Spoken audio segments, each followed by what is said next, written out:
pelihara, berpasukan, berganding tangan, bertingkatkan taraf kesihatan. Secara profesional khidmat diberi, kecemerlangan matlamat kami. Dimanapun jua di setiap waktu, kami sedia membantu. Kami penyayang pada semua, bagi kami tiada beza. Bertanggung jawab amalan kita, kesihatan dan maruah dijaga. Bangsa yang sihat aset negara, kualiti hidup dipelihara, berpasukan, berganding tangan, bertingkatkan taraf kesihatan. Secara profesional khidmat diberi, kecemerlangan matlamat kami. Dimanapun jua di setiap waktu, kami sedia membantu. Kami penyayang pada semua, bagi kami tiada beza. Bertanggung jawab amalan kita, kesihatan dan maruah dijaga. Secara profesional khidmat diberi, kecemerlangan matlamat kami. Dimanapun jua di setiap waktu, kami sedia membantu. Dimanapun jua di setiap waktu, kami sedia membantu.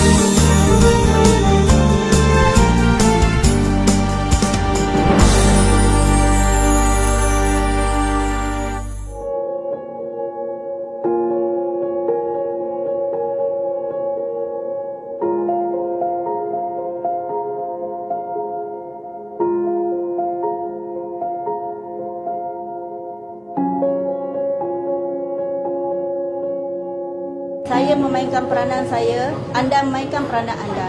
Duduk di rumah. Saya tahu di mana anak-anak saya berada sekarang. Di manakah anak-anak anda? Jaga mereka, jangan benarkan mereka keluar. Tolonglah duduk di rumah. Anda mempunyai pilihan. Jika anda memilih untuk berada di rumah, anda akan menyelamatkan nyawa. Jadi bantulah kami, tolonglah duduk di rumah. Kita sedang menghadapi krisis COVID-19 pandemik yang agak serius. Sila bantu kami untuk bantu anda. Sila duduk di rumah. Kami sedang menghadapi cabaran yang sangat hebat. Ramai orang dalam ketakutan.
Bismillahirrahmanirrahim. Assalamualaikum warahmatullahi wabarakatuh. Salam sejahtera dan selamat datang kepada rakan-rakan media.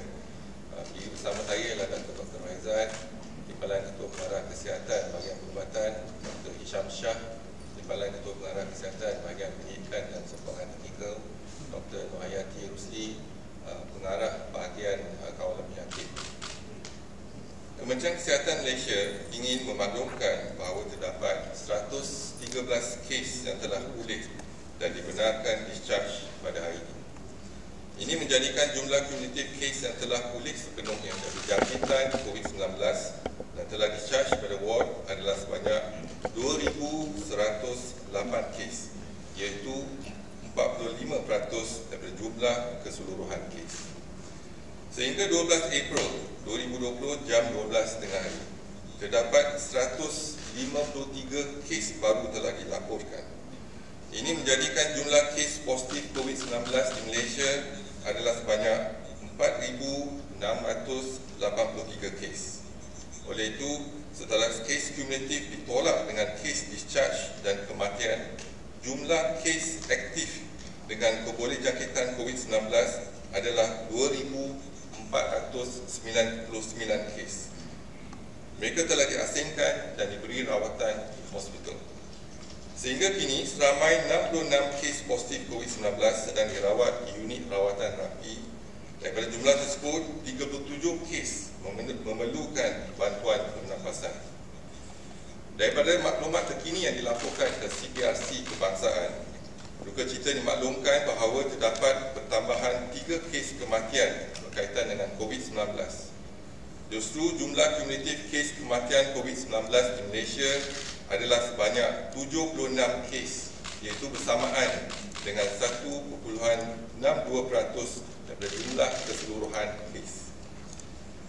Kes kematian ke-74, iaitu kes 4,531, merupakan lelaki warga negara Malaysia berumur 54 tahun dan mempunyai latar belakang penyakit kencing manis, darah tinggi dan penyakit buah pinggang. Beliau telah dirawat di Hospital Tuanku Jaafar Seremban, Negeri Sembilan pada 11 April 2020 dan disahkan meninggal dunia pada 12 April 2020 jam 1.50 pagi. Kes kematian ke-75 iaitu kes 3,469 merupakan lelaki warga negara Malaysia berumur 90 tahun dan mempunyai latar belakang kencing manis, darah tinggi dan penyakit jantung. Beliau telah dirawat di Hospital Taiping Perak pada 1 April 2020 dan disahkan meninggal dunia pada 12 April 2020 jam 5.23 pagi. Kes kematian ke-76 iaitu kes 4,314 merupakan perempuan warga negara Malaysia berumur 47 tahun dan mempunyai latar belakang darah tinggi. Beliau telah dirawat di Hospital Umum Sarawak pada 8 April 2020 dan disahkan meninggal dunia pada 12 April 2020 jam 7.36 pagi. Kementerian Kesihatan mengucapkan takziah kepada semua ahli keluarga mereka. Adalah dimaklumkan bahawa Kementerian Kesihatan Malaysia telah mempergiatkan aktiviti pengesanan, penyaringan, ujian, isolasi serta rawatan terutamanya kepada kumpulan sasar yang berisiko tinggi. Ini dijalankan dengan kerjasama pelbagai agensi kerajaan dan bukan kerajaan. Misalnya, hasil kerjasama rapat dengan Jabatan Kemajuan Islam Malaysia dan Majlis Syura Jemaah Tabligh Masjid Seri Petaling, Kementerian Kesihatan telah mengenal pasti senarai terkini madrasah dan tahfiz bagi membantu pengesanan kontak rapat pada kes-kes indeks perhimpunan di Seri Petaling. Susulan daripada tindakan proaktif di lapangan oleh Jabatan Kesihatan Negeri dan Pejabat Kesihatan Daerah, beberapa subkluster jangkitan COVID-19 telah dikenal pasti di beberapa buah madrasah dan tahfiz. Berikut adalah maklumat terkini beberapa subkluster tersebut. Yang pertama, subkluster Madrasah Hijratut Faham. Jumlah orang yang disaring adalah seramai 401 orang, di mana 297 orang adalah pelajar dan baki 104 orang merupakan kaki tangan dan ahli keluarga kaki tangan. Jumlah kes positif adalah 62 kes. Mereka telah dimasukkan di Hospital Tengku Ampuan Afzan Kuantan dan jumlah kes yang sembuh ialah 20 kes. Yang kedua, subkluster madrasah di Penanti, Pulau Pinang. Jumlah orang yang disaring adalah seramai 291 orang, di mana 250 orang adalah pelajar dan baki 35 orang merupakan kaki tangan. Jumlah kes positif adalah 6, di mana 2 kes masih dirawat di Hospital Sultanah Bahiah Al-Usta Kedah dan jumlah kes sembuh ataupun discharge adalah 4 orang. Yang ketiga ialah subkluster madrasah di Sungai Dui, Selangor. Jumlah orang yang disaring adalah seramai 282 orang, di mana 274 orang adalah pelajar dan baki 8 orang merupakan kaki tangan. Jumlah kes positif adalah 90 kes dan mereka telah dimasukkan ke Hospital Sungai Buloh dan Pusat Kusta Negara. Jumlah kes yang sembuh adalah 67 kes. Yang keempat ialah subkluster madrasah di Jasin, Melaka. Jumlah orang yang disaring adalah seramai 137 orang, di mana 122 orang adalah pelajar dan baki 15 orang merupakan kaki tangan. Jumlah kes positif adalah 37 kes dan mereka telah dimasukkan ke Hospital Melaka. Jumlah kes sembuh 1 orang. Kesemua kes positif telah diasingkan dan diberi rawatan. Kementerian Kesihatan Malaysia akan terus bekerjasama dengan pelbagai agensi bagi mengenal pasti dan menguji semua kontak rapat di kalangan kumpulan yang berisiko tinggi. Masyarakat diseru untuk mengelak daripada mempersalahkan atau mendiskriminasikan mana-mana pesakit ataupun kumpulan yang dikaitkan dengan kluster jangkitan COVID-19. Janganlah kita stigmakan mereka. Apa yang penting adalah kita membantu, mengesan dan merawat jangkitan COVID di kalangan mereka yang terlibat. Orang awam dipohon untuk memberikan kerjasama kepada agensi-agensi terlibat dalam memerangi kejadian COVID-19 di Malaysia. Seperti dimaklumkan, tempoh 2 minggu akan datang ini adalah amat penting, di mana kerjasama semua pihak adalah amat diperlukan bagi memastikan rantaian jangkitan COVID-19 dapat diputuskan. Kementerian Kesihatan Malaysia ingin menasihatkan orang ramai agar sentiasa mengamalkan tahap kebersihan yang tinggi pada setiap masa dengan kerap mencuci tangan dengan air dan sabun serta sentiasa amalkan jarak selamat iaitu sekurang-kurangnya 1 meter daripada orang lain. Sekian, terima kasih. Kalau ada apa-apa soalan.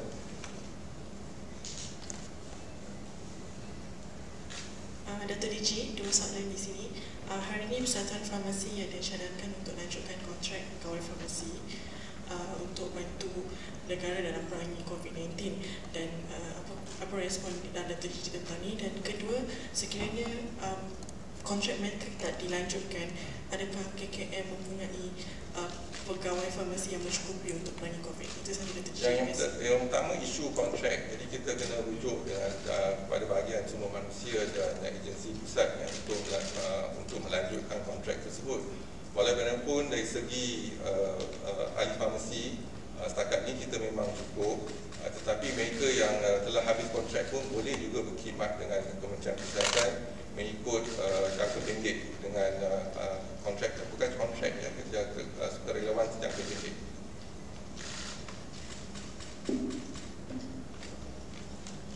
Okey, Dr. Leji, saya ada soalan. Betul ke sekarang ni ada satu kajian mengenai tocilizumab untuk bersama dengan UM untuk mengesan kiranya keberkesanan ubat tersebut untuk penyakit pesakit? Ada satu penelitian 2 hospital Kementerian Kesihatan kita telah laksanakan bersama, kerjasama penyelidikan bersama dengan universiti. Dan apa yang penting adalah yang kita kena lihat cara menjalankan penyelidikan tersebut di 4 hospital, kalau tak salah silap saya. dan kita harapkan mereka mematuhi SOP ataupun tata cara menjalankan pendidikan, dan semoga mereka dapat hasil-hasil pendidikan yang dapat bermanfaat pada Kementerian Kesihatan. Datuk Seri difahamkan mereka yang telah kembali daripada luar negeri yang telah dikuarantin ada lebih 12,000. Adakah KKM ada mengesan kes positif di kalangan mereka di kuarantin yang kembali pada luar negara? Terima kasih. Setakat ini memang kita belum ada kes-kes yang didapati positif, tetapi memang ada 12,000 kita telah kuarantinkan, sama ada di hotel ataupun pusat kuarantin Institut Latihan Awam. Tetapi kita kena menunggu selama 14 hari dan kita akan melaksanakan ujian tes hari ke-17. Dato', I've got 2 questions here. Can I get an update on the clusters data, like the Italy cluster, the Bali wedding, Kuching Church, and the public sub-cluster in Rabaul? How many have been screened, tested, how many pending, and how many positive and negative? And the other question is about the PKNS flat in Kampung Baru, which has stricter controls. How many more buildings are like this, and where are they?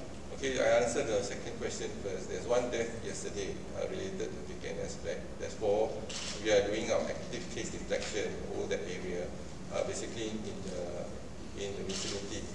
More important is that rest assured that our Pejabat Kesihatan Daerah is taking action on that. With regards to the extended or enhanced MCO, di Keluang jumlah kes disaring ialah 3,486 orang. Jumlah kes positif di Keluang ada pertambahan 10 kes, iaitu 193 kes. Bandar Baru Ibrahim Majid 155 kes dengan pertambahan 10 kes. Lain-lain lokaliti tiada pertambahan, iaitu kekal 38 kes. Dan pecahan jumlah ikut mukim, Hulu Benut 170 kes, iaitu pertambahan 10 kes. Keluang 18, Macap 4 dan Nyong 1. Hulu Langat, jumlah kes positif Hulu Langat 396 kes, iaitu pertambahan 9 kes baru. Kampung Sungai Lui kekal 92 kes. Bukan Kampung Sungai Lui yang 304 kes, ada pertambahan 9 kes itu. Dan pecahan ikut mukim, Ampang 62 kes, Ranang 11 kes, Ceras 43, iaitu pertambahan 2 kes di Ceras. Hulu Langat 108 kes, Kajang 156 kes, ada pertambahan 2 kes. Semenyih 11 kes, Hulu Semenyih tak ada. Jadi kematian di daerah Hulu Langat adalah seorang, iaitu PUI dari Indonesia.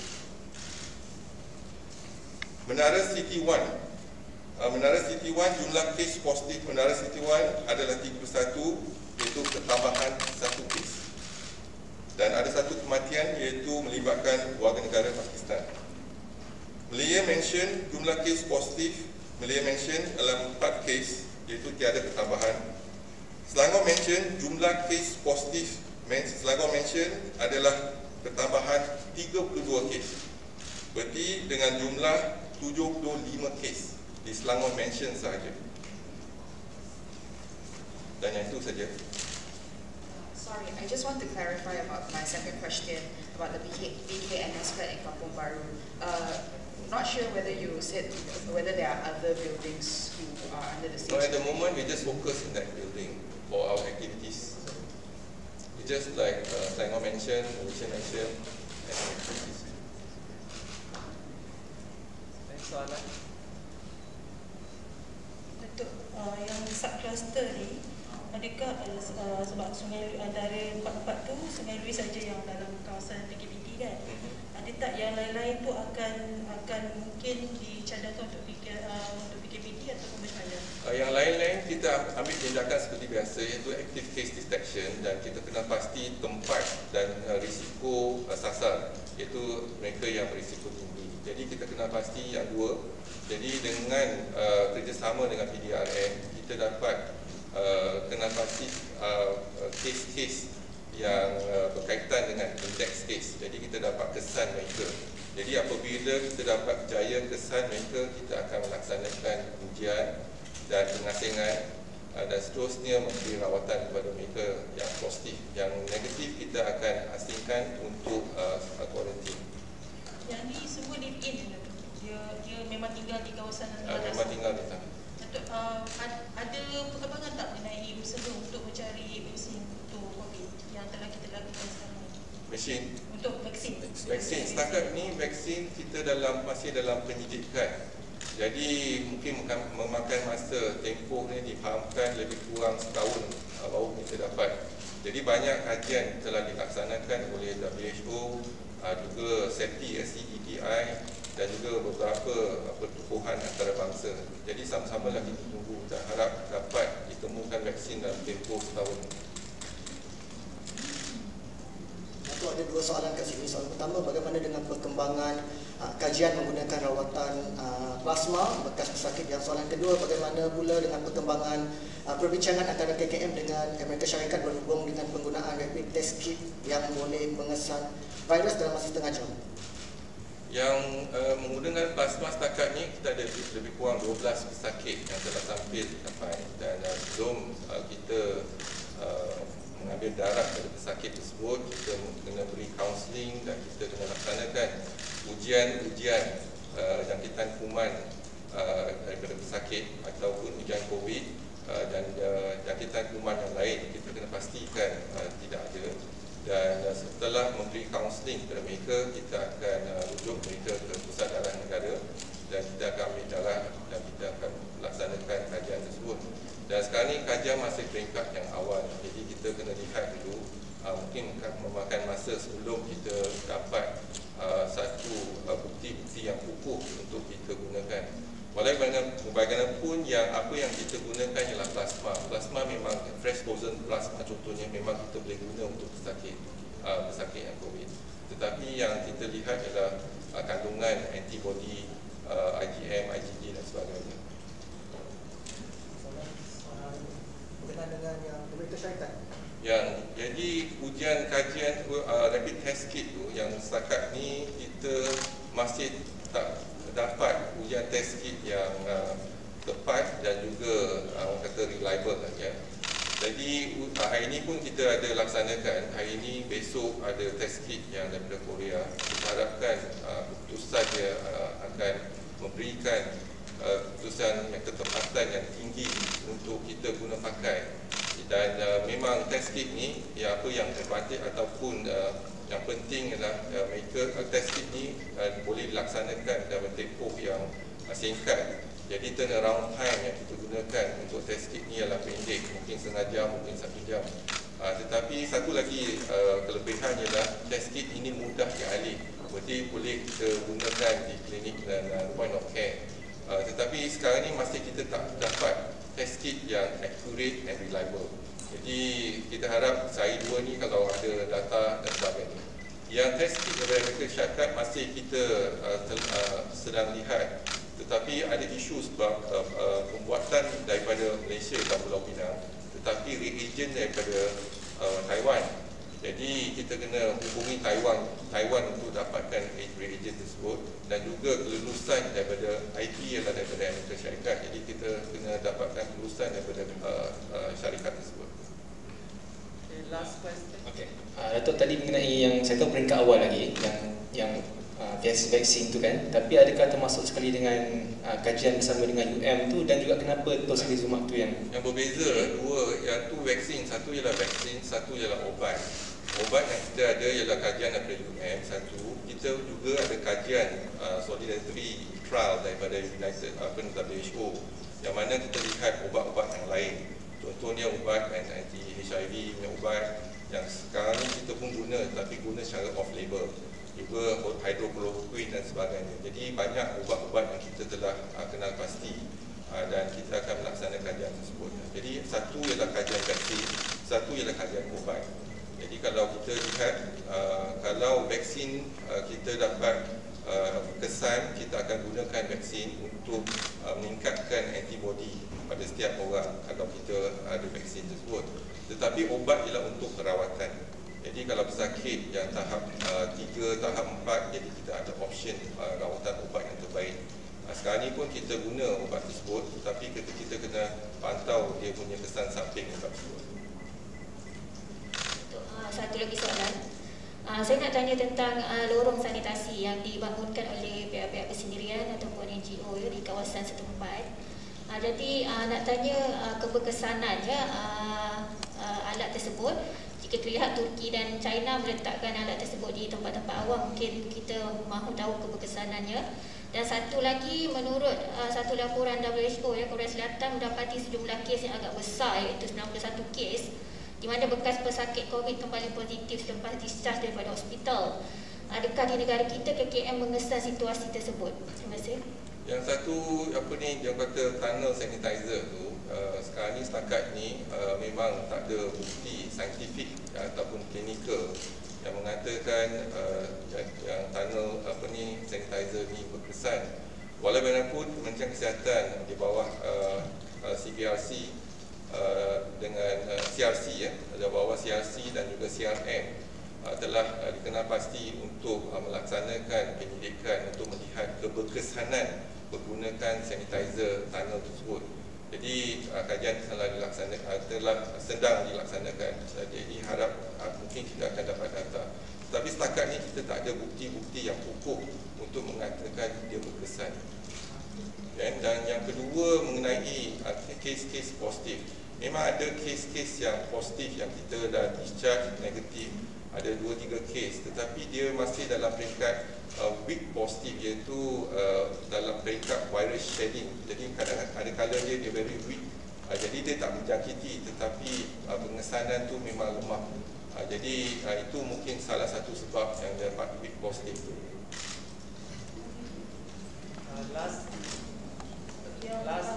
Yang jumlah tu ada berapa ramai tak yang weak positif tu?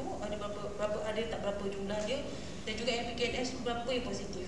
Tak banyak kes. Sekarang ni bila kita lihat pada ujian yang weak positif ni tak banyak, tetapi ada keberangkalian mereka boleh dijangkiti semula, tetapi kurang yang setakat ni kita tak ada pesakit yang dijangkiti semula, tetapi ada 2-3 kes tak salah saya yang ada weak positif. Jadi kita dah kesan weak positif dan kita bandingkan lebih kurang, iaitu yang very weak positif, iaitu peringkat virus shedding dipanggil. Jadi mungkin ada kala dia boleh seolah-olah bagi kesan yang positif, tapi yang very weak positif hingga negatif. Right, terima kasih.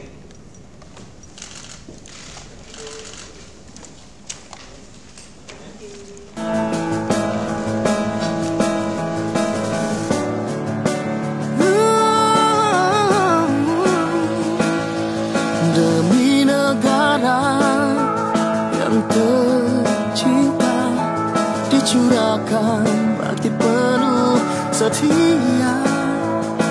Demi raja yang disanjung tinggi, kesetiaan tak berbelah bagi.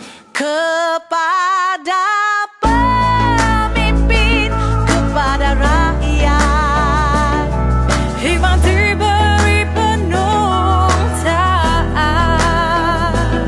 Sama bekerja, sama berusaha, setia berkhidmat.